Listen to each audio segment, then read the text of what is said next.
Hi learners, welcome to iPlus Training Solutions. UGC NET December 2025 സൈക്കിളിന്റെ exams കഴിഞ്ഞിട്ടുണ്ട്. അപ്പോൾ 31st December മുതൽ 7th January വരെ ഡിഫറെന്റ് സബ്ജക്റ്റുകളിൽ ഡിഫറെന്റ് ഷിഫ്റ്റുകളായിട്ട് നമുക്ക് എക്സാം നടന്നിട്ടുണ്ട്.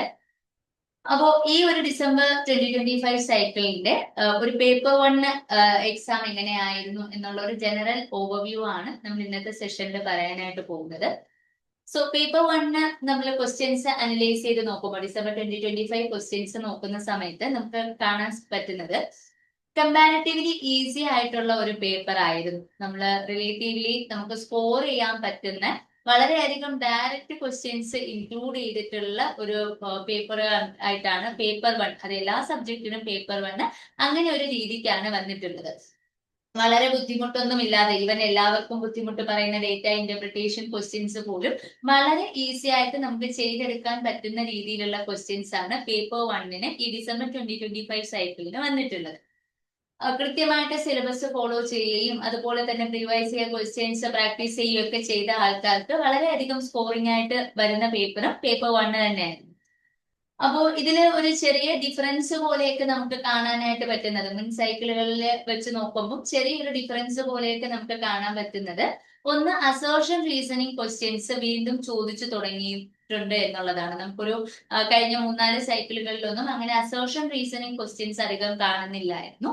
പക്ഷെ ഇത്തവണ നമുക്ക് അസേർഷൻ റീസണിങ് ക്വസ്റ്റ്യൻസ് അത് both paper 1 and paper 2 assertion reasoning questions വീണ്ടും ചോദിച്ചു തുടങ്ങിയിട്ടുണ്ട്. സോ ഈ അസേർഷൻ റീസണിങ് ക്വസ്റ്റ്യൻസ് വരുന്നു എന്ന് പറയുമ്പോൾ നമ്മുടെ കൺസെപ്ച്വൽ ക്ലാരിറ്റീസ് കുറച്ചുകൂടിയും സ്ട്രോങ് ആവണം എന്നൊരു ഹിന്റും കൂടി അതിനകത്തുണ്ട്. നമുക്കൊരു സർഫസ് ലെവൽ നോളജിനപ്പുറം നമ്മുടെ കൺസെപ്ച്വൽ ക്ലാരിറ്റി കുറച്ചുകൂടി സ്ട്രോങ് ആവണം എന്നും കൂടി അതിനകത്തൊരു ഹിന്റ് ഉണ്ട്. അതുപോലെ തന്നെ ഇപ്പോൾ മാത്തമാറ്റിക്കൽ റീസണിങ് നോക്കുകയാണെങ്കിൽ കഴിഞ്ഞ സൈക്കിളിന്റെ ക്വസ്റ്റ്യൻസ് ജൂൺ 2025 സൈക്കിളിന്റെ ക്വസ്റ്റ്യൻസ് അനലൈസ് ചെയ്ത ആൾക്കാരാണെങ്കിൽ വ്യക്തമായിട്ട് അറിയാനായിട്ട് പറ്റും. അറ്റ്ലീസ്റ്റ് ഒരു ക്വസ്റ്റ്യൻ എങ്കിലും മാത്തമാറ്റിക്കൽ റീസണിങ്ങിൽ നിന്ന് സ്റ്റേറ്റ്മെന്റ് ടൈപ്പിലേക്ക് മാറിയിട്ടുണ്ട്. വെറുതെ ഒരു ക്വസ്റ്റ്യൻ ആൻസർ എന്നുള്ളതിൽ നിന്ന് മാറി 4 കോൺസെപ്റ്റുകൾ ഒരൊറ്റ ക്വസ്റ്റ്യനുള്ളിൽ തന്നെ വെച്ചിട്ട് സ്റ്റേറ്റ്മെന്റ് ടൈപ്പ് ക്വസ്റ്റ്യൻസ് ആയിട്ട് ചോദിക്കുന്നുണ്ട്. അതുപോലെ ICT ഒക്കെ നോക്കുകയാണെങ്കിൽ ഒരു ക്രോണോളജി ടൈപ്പ് ക്വസ്റ്റ്യൻസ് വന്നിട്ടുണ്ട്. ദെൻ ഹയർ എഡ്യൂക്കേഷനിൽ നിന്നും ഹയർ എഡ്യൂക്കേഷണൽ ഇൻസ്റ്റിറ്റ്യൂഷൻസും അതുപോലെ തന്നെ ഡിജിറ്റൽ ഇനിഷ്യേറ്റീവ്സ് റിലേറ്റഡ് ആയിട്ടുള്ള ക്വസ്റ്റ്യൻസ് വന്നിട്ടുണ്ട്. സോ നമ്മൾ റെഗുലർ ആയിട്ട് പഠിക്കുന്ന പ്രീവിയസ് ഇയർ ക്വസ്റ്റ്യൻസിൽ കാണുന്ന ഏരിയാസ് തന്നെയാണ് ഫോക്കസ് കൊടുത്തിട്ട് തന്നെയാണ് ഇത്തവണത്തെ എക്സാം നടന്നിട്ടുള്ളത്.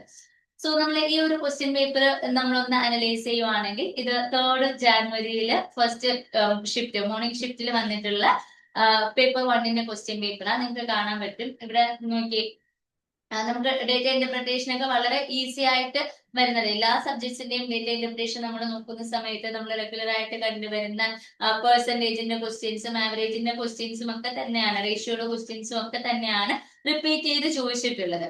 അതുപോലെ തന്നെ റിസർച്ചിൽ നിന്നായാലും നമ്മൾ കഴിഞ്ഞ 2-3 സൈക്കിളുകളിലൊക്കെ റെഗുലർ ആയിട്ട് ചോദിച്ചു വരുന്ന അതേ ഏരിയാസ് തന്നെ വീണ്ടും ചോദിച്ചിട്ടുണ്ട്. അതായത് അപ്രോച്ചസ് ടു റിസർച്ച്, അതുപോലെ വാലിഡിറ്റി, റിലയബിലിറ്റി ഏരിയാസ് ഒക്കെ റിപ്പീറ്റഡ് ആയിട്ട് ഈ ഒരു സൈക്കിളിലും ചോദിച്ചിട്ടുണ്ട്. അത് സക്സസീവ് ഡിസ്കൗണ്ട് ബേസ് ചെയ്തിട്ട് മാത്തിൽ നിന്നുള്ള ക്വസ്റ്റ്യൻ ഉണ്ട്.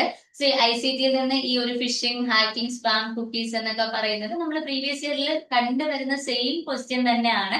നമുക്ക് വളരെ ഈസിലി ആൻസർ ചെയ്യാൻ പറ്റുന്ന ഒത്തിരി അധികം ക്വസ്റ്റ്യൻസ് ഇത്തവണ പേപ്പർ 1 എന്നുള്ളതാണ് കേട്ടോ. ഈവൻ നമ്മൾ അസർഷൻ റീസണിങ് ആയാലും അല്ലെങ്കിൽ കമ്മ്യൂണിക്കേഷൻ പോലുള്ള മൊഡ്യൂൾസ് ഒക്കെ നോക്കിയാലും ഡയറക്റ്റ് ക്വസ്റ്റ്യൻസും ഉണ്ടായിരുന്നു. അത് അഥവാ കുറച്ചൊരു ഇൻഡയറക്റ്റ് ക്വസ്റ്റ്യൻ വന്നാൽ പോലും നമുക്ക് ക്വസ്റ്റ്യൻ വായിച്ച് മീനിങ് മനസ്സിലാക്കിയാൽ ചെയ്യാൻ പറ്റുന്ന തരത്തിലുള്ള ക്വസ്റ്റ്യൻസ് ആയിരുന്നു വന്നിരുന്നത്. ഞാൻ ആൾറെഡി പറഞ്ഞ പോലെ ഡിഫറെന്റ് അപ്രോച്ചസ് ടു റിസർച്ച്, നമ്മുടെ ഡിഡക്ടിവിസം, പോസിറ്റിവിസം അതുമായിട്ട് റിലേറ്റ് ചെയ്തിട്ടുള്ള ക്വസ്റ്റ്യൻസ് വന്നിട്ടുണ്ട്. അതുപോലെ സ്റ്റാൻഡേർഡ് എററിനെ ബേസ് ചെയ്തിട്ട് നമുക്ക് അറേഞ്ച് ചെയ്യാൻ ക്വസ്റ്റ്യൻ വന്നിട്ടുണ്ട്. ഇത് നമ്മൾ ഡയറക്റ്റ്ലി പഠിക്കുന്നതാണ്. നമ്മൾ സ്റ്റാൻഡേർഡ് എറർ കണ്ടുപിടിക്കാനും സ്റ്റാൻഡേർഡ് ഡീവിയേഷൻ കണ്ടുപിടിക്കാനും പി വാല്യൂ വെച്ച് അറേഞ്ച് ചെയ്യാനും ഇതൊക്കെ നമ്മൾ ഡയറക്റ്റ്ലി റിസർച്ച് ആപ്റ്റിറ്റ്യൂഡ് പഠിക്കുമ്പോൾ പഠിക്കുന്നതാണ്. അതുപോലെ തന്നെ ലോജിക്കൽ റീസണിങ്ങിൽ നിന്നും നമുക്ക് ഇത്തവണ വളരെയധികം കോംപ്ലിക്കേറ്റഡ് ആയിട്ടുള്ള ക്വസ്റ്റ്യൻസ് ഒന്നും അങ്ങനെ വന്നിട്ടില്ല. മെജോറിറ്റി ഷിഫ്റ്റുകൾക്കും ലോജിക്കൽ റീസണിങ് ഒക്കെ സ്ഥിരം ചോദിക്കുന്ന ക്വസ്റ്റ്യൻസ് തന്നെയാണ് റിപ്പീറ്റ് ചെയ്തിട്ടുള്ളത്. Informal fallacy, formal fallacy, logical equivalency. നമ്മൾ കഴിഞ്ഞ ഒരു 2-3 സൈക്കിളുകൾ ജൂൺ 2025 മറ്റു മുന്നേ ഉള്ള അടുപ്പിച്ചുള്ള 2-3 സൈക്കിളുകൾ ക്വസ്റ്റ്യൻസ് അനലൈസ് ചെയ്ത് നോക്കുമ്പോൾ നമുക്ക് മനസ്സിലാവും ഈ ലോജിക്കൽ ഇക്വലൻസി ബേസ് ചെയ്തിട്ടുള്ള ക്വസ്റ്റ്യൻസ് റിപ്പീറ്റഡ് ആയിട്ട് വരുന്നു എന്നുള്ളതാ. അതുപോലെ ഇന്ത്യൻ ലോജിക് ആയാലും നമുക്ക് ഹേതുഭാഷയിൽ നിന്നുള്ള ക്വസ്റ്റ്യൻസ് അത് നമ്മൾ പഠിക്കുന്ന ഡയറക്റ്റ് എക്സാമ്പിൾസ് അതേപോലെ തന്നെ നമുക്ക് ചോദിച്ചു എന്നുള്ളതാണ്.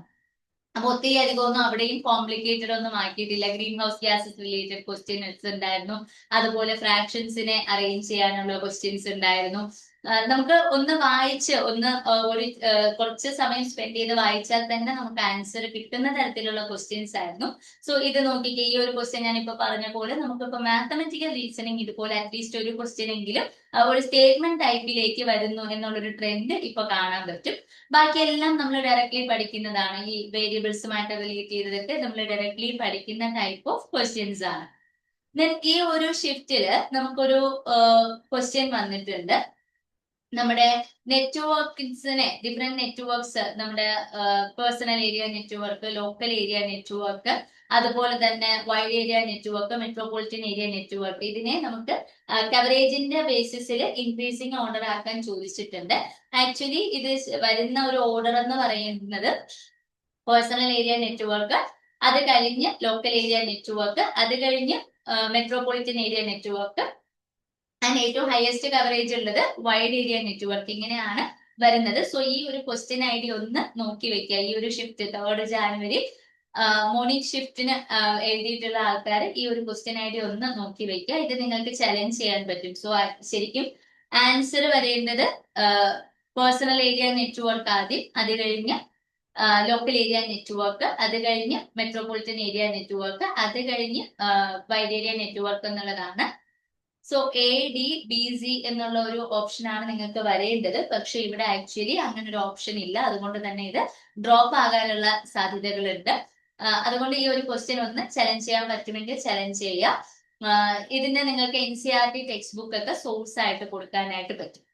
സോ ബാക്കി എല്ലാ ക്വസ്റ്റ്യൻസും നമുക്ക് ഡയറക്ട്ലി നമ്മൾ പഠിക്കുന്ന കാര്യങ്ങളിൽ നിന്ന് തന്നെ വന്നിട്ടുള്ള ക്വസ്റ്റ്യൻസ് ആണ്. ഒരു 35+ ഒക്കെ സ്കോർ ചെയ്യാൻ പറ്റുന്ന ഒരു പേപ്പർ ആയിട്ടാണ് വന്നിട്ടുള്ളത്. ഇപ്പൊ ഈ പറഞ്ഞ പോലെ ലോജിക്കൽ ഇക്വലൻസിയിലെ വാലിഡിറ്റി ബൈ ലിമിറ്റേഷനും ഒക്കെ നമ്മൾ ആ പഠിക്കുന്ന കൂട്ടത്തിൽ നമുക്ക് കിട്ടുന്ന ക്വസ്റ്റ്യൻസ് ആണ്. അതല്ലാണ്ട് വന്നിട്ടുള്ള വളരെ കുറച്ച് ക്വസ്റ്റ്യൻസേ ഉള്ളൂ. വളരെ ഈസിലി സ്കോർ ചെയ്യാൻ പറ്റുന്ന ഒരു പേപ്പർ ആയിരുന്നു.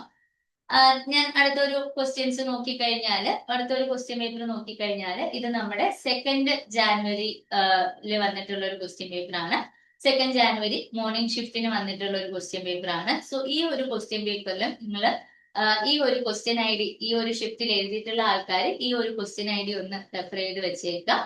സോ ഇവിടെ ലിനക്സ്, MSBOS, MacOS, വിൻഡോസ്, ഇത് ഈ ഒരു ഓപ്പറേറ്റിംഗ് സിസ്റ്റത്തിനെ കറക്റ്റ് ക്രോണോളജിക്കൽ ഓർഡറിൽ എഴുതാനാ പറഞ്ഞിരിക്കുന്നത്. സോ ലിനക്സ് 1991 വരുന്നത്, MSBOS 1981 ആണ്, MacOS 1984 ആണ്, വിൻഡോസ് 1985 ആണ്, BCDA ആണ് കറക്റ്റ് ആയിട്ടുള്ള ഒരു ആൻസർ വരേണ്ടത്. അങ്ങനെ ഒരു ഓപ്ഷൻ നമുക്ക് ഇവിടെ ഇല്ല ആക്ച്വലി. അതുകൊണ്ട് തന്നെ നിങ്ങൾക്ക് ഇതും ഡ്രോപ്പ് ആകാനുള്ള സാധ്യതകളുണ്ട്.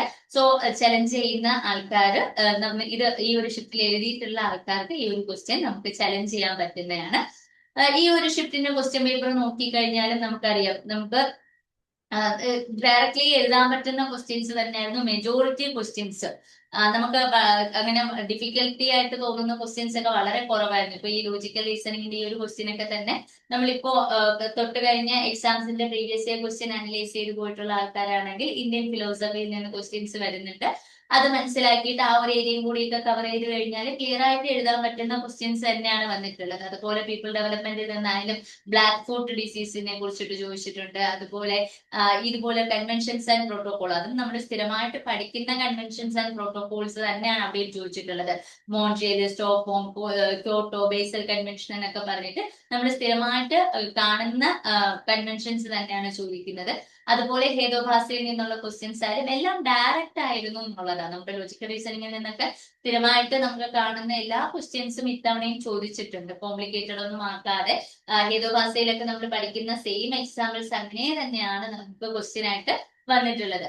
അതുപോലെ തന്നെ നിങ്ങൾക്ക് കാണാൻ പറ്റും, ഇപ്പൊ ഹയർ എഡ്യൂക്കേഷനിൽ നിന്നായാലും ടീച്ചിങ് ആപ്റ്റിറ്റ്യൂഡ് അല്ലായാലും digital initiatives in higher educations എന്ന് പറയുന്ന ഏരിയ ചോദിക്കുന്നുണ്ട്. അതുപോലെ തന്നെ നമുക്ക് ഡിഫറെന്റ് ഓർഗനൈസേഷൻസ് തന്നിട്ട് അവരുടെ ക്രോണോളജിയും അവരുടെ പേർപ്പസും റോൾസ് ആൻഡ് റെസ്പോൺസിബിലിറ്റീസ് ഒക്കെ ബേസ് ചെയ്ത് ക്വസ്റ്റ്യൻസ് വരുന്നുണ്ട്. അതുപോലെ കഴിഞ്ഞ കുറച്ച് സൈക്കിളുകളിലായിട്ട് സ്ഥിരമായിട്ട് ചോദിക്കുന്ന ഒരു ഏരിയ ആണ് സ്വയംപ്രഭ. ആ ട്രെൻഡ് ഇത്തവണയും കണ്ടിന്യൂ ചെയ്തിട്ടുണ്ട്.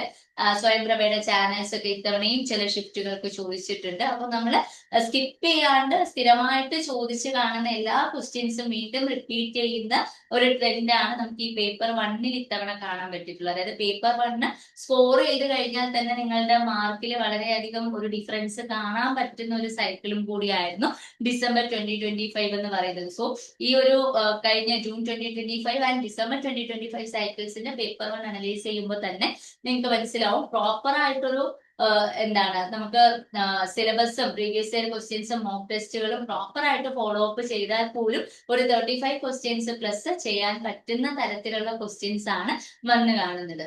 ഓക്കെ, സോ ഇതൊരു ജനറൽ ഓവർവ്യൂ ആണ്. നമ്മുടെ പേപ്പർ 1 ഒരു ജനറൽ ഓവർവ്യൂ ആണ് നമ്മൾ പറഞ്ഞത്. സോ ഇവിടെ ഞാൻ ഇന്നത്തെ സെഷൻ വൈൻഡ് അപ്പ് ചെയ്യാണ്. Thank you.